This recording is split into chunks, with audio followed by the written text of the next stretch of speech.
Salli ala nabiyina Salli ala Muhammadin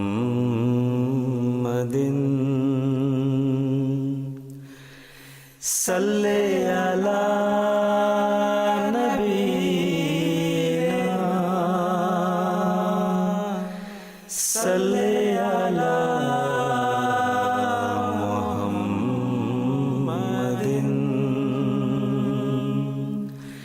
Salli ala habibina Salli ala Muhammadin Salli ala Muhammadin.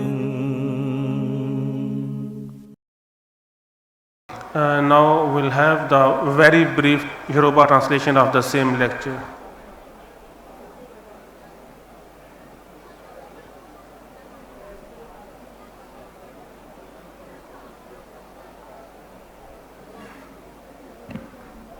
Assalamu alaikum warahmatullahi wabarakatuh. Hazrat Khadijah àti Hazrat Nusrat Jahan Begum, àwọn obìnrin rere méjì tí wọ́n láàkùn láàka. Ẹnikẹ́ni tó bá ṣiṣẹ́ rere lọ́kùnrin àbí lóbìnrin tẹ́ni náà sì tún jó nígbàgbọ́ òdodo, a ó fún wọn ní ìṣẹ̀mí òtítọ́, ìṣẹ̀mí rere, a ó sì máa san wọ́n lẹ́san rere ní déédé òṣùwọ̀n tí wọ́n fọwọ́ ara wọn ṣe. Lọ́jọ́ tó ti pẹ́, láti gbàdégbà wá láti ráwọn aboni tí wọ́n hùwà àtàtà tí wọ́n sì fakọyọ láwùjọ ọmọ ẹ̀dẹ́ ènìyàn kárí ayé. Bó tiẹ̀ jẹ́ pé gẹrugẹru kúkúndùkú wọn tó ń rú lójoojúmọ́ kò kúkú sí lákọọ́lẹ̀, ṣùgbọ́n síbẹ̀síbẹ̀ ẹni máni gbàgbé, ọlọ́gbọ́n orí, ẹni àtàtà, ẹni iyì, aboni, òun làwọn obìnrin wọ̀nyí jẹ́. Wọ́n jólùpáyà Ọlọ́run ọba, wọ́n sì wuyì láwùjọ tó jẹ́ ṣe pé láì fi ọ̀tá pè, bá tiẹ̀ mọ yìí wọn, bá mọ rírì wọn, ipa wọn ò ṣe é gbàgbé láwùjọ. Bá a bá sì ní ká kọ ọ́ sílẹ̀, tákàndá àti gègé ò lè kọ tán lórí ribiribi tí wọ́n ti gbé ṣe. Ọ̀pọ̀lọpọ̀ irú àwọn obìnrin báyìí ni wọ́n wà láwùjọ ẹ̀sìn tí wọ́n ti fakọyọ, tí wọ́n ti ṣe ohun àtàtà tó jẹ́ ṣe pé rírì wọn ò bíntín nínú àwùjọ. Lára àwọn irú obìnrin báyìí, àwọn náà làwọn obìnrin àtàtà méjì tá a fẹ́ sọ nípa wọn, Hazrat Khadijah àti Hazrat Nusrat Jahan Begum. Alága àjókòó yìí ẹni ọ̀wọ̀, ẹ̀yin arákùnrin wa ọ̀wọ́n lọ́kùnrin àti lóbìnrin tó wà níjókòó àtẹ̀yin àlejò. Àkòrí ìbánisọ̀rọ̀ mi òun náà ni Hazrat Khadijah àti Hazrat Nusrat Begum tí wọ́n jẹ́ ẹni ire méjì tí wọ́n sì fakọyọ nínú ìjùsílẹ̀. Màá pe ìtóyè wa níbẹ̀rẹ̀ pẹ̀pẹ̀ ọ̀rọ̀ mi sí àmọ̀ràn bàbá wa àgbà Hazrat Khalifatu Masi ayédáwòláwò tààlà binasir aziz nínú káàdì ọ̀rọ̀ wọn nínú ìpàdé ọlọ́dọọdún àwọn obìnrin wa lórílẹ̀‐èdè Gẹ̀ẹ́sì ló jẹ́ sí pé 2022 níbi tí wọ́n ti sọ pé ọ̀pọ̀ gbà ló jẹ́ sí pé a máa mú àpẹẹrẹ àwọn ẹni ire lọ́kùnrin wa nínú ìtàn jàmáà wa. À ń sọ àwọn ìtàn yìí, ìtàn náà apámọ̀págbè kọ́, a sì sọ fún múríyá nìkan, ṣùgbọ́n à ń sọ ká lè bá a fi kẹ́kọ̀ọ́, ká lè fi hùwà gẹ́gẹ́ bí àwọn ẹni ire yìí, kó sì máa jẹ́ ìwúrí fáwọn ọmọ wa ògo ọ̀la tó ń bọ̀ láti di òpó iṣẹ́ rere yìí mú, káwọn náà sì máa tẹ̀síwájú nínú iṣẹ́ rere lójú ọ̀nà ìgbàgbọ́ gẹ́gẹ́ bí ẹrú Ọlọ́run. Akẹ́kọ̀ọ́ tó pọ̀ nínú ìwà àti iṣẹ́ rere àwọn mùsùlùmí bákan náà ló jẹ́ sí pé gbogbo tó mú kírú àwọn ẹni yìí kí wọ́n dépò ẹni gíga àtolùgbàgbọ́ òdodo níwájú Ọlọ́run ọba òun náà ló ń jẹ́ ẹ̀kọ́ fún wa. Ẹ̀yin olùtẹ́tísí mi alápọ̀nlé, lẹ́yìn gbogbo akíkanjú akọni kò ṣàìsí abóní àtàtà tó ń ṣalátìlẹ́yìn tó jẹ́gi lẹ́yìn ọgbà fún wọn, gẹ́gẹ́ bí òwe Gẹ̀ẹ́sì kan tó sọ yí pé lẹ́yìn akọni kọ̀ọ̀kan ọkùnrin láti rábò níbìnrin tó ń ṣalátìlẹ́yìn fún wọn. Òwe mánigbàgbé Gẹ̀ẹ́sì ni, gbogbo wa náà la sì mọ̀ bẹ́ẹ̀. Arábìnrin kan tí wọ́n ń pè ní Mary Lee Frost, eléré pápá ni, lọ́jọ́ kan ó gbafẹ́ ẹ̀yẹ kó fakọyọ lórí pápá. Ó wá ní lẹ́yìn ọkùnrin akọni kọ̀ọ̀kan lábóní kọ̀ọ̀kan tó ń ṣalátìlẹ́yìn fún wa, bó tiẹ̀ jẹ́ pé èmi kì í ṣakọni. Inú ìròyìn New York oṣù kọkànlá ọjọ́ kìíní ọdún 1946 lè oléyìí wà. Dájú ṣáká kò síyèméjì ń bẹ, gbogbo akọni láyé ọkùnrin tó láàkùnláka lẹ́yìn wọn náà ni abóní wà. Èyí ló bí tí adé gbogbo àwọn òjíṣẹ́, òpin gbogbo àwọn ìránṣẹ́ Ọlọ́run ọba, òjíṣẹ́ ńlá Muhammad sallallahu alaihi wasallam táwọn náà jẹ́ akọni lọ́lọ́run fi yan abóní àtàtà tí wọ́n. Tálẹ́ni náà òun náà ni Hazrat Khadijah tí wọ́n jẹ́ ìyá gbogbo mùmìnì, Hazrat Khadijah al-Kubra. Àwọn náà lẹ́ni àkọ́kọ́ tí wọ́n jẹ́ ìyàwó òjíṣẹ́ ńlá Muhammad sallallahu alaihi wasallam. Kò sẹ́ni tó lè sọ, asọ́dámí ẹnu sì ni ó jẹ́ láti sọ kí ni ìjùsílẹ̀ tí màmá wa Khadijah tí wọ́n ṣe àti àtìlẹ́yìn tí wọ́n ṣe fún káríọlá Muhammad sallallahu alaihi wasallam. Màmá wa Hazrat Aisha ni wọ́n mú àrọ́bá kan wá níjọ́ kan.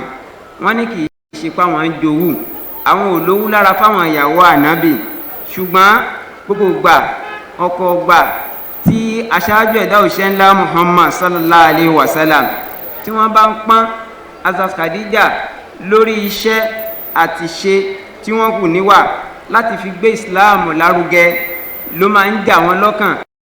Bó tiẹ̀ jẹ́ pé àwọn ò ríra rí, ṣùgbọ́n ó máa ń dùn àwọn jọjọ nígbàtí ànábì bá ń ròyìn wọn.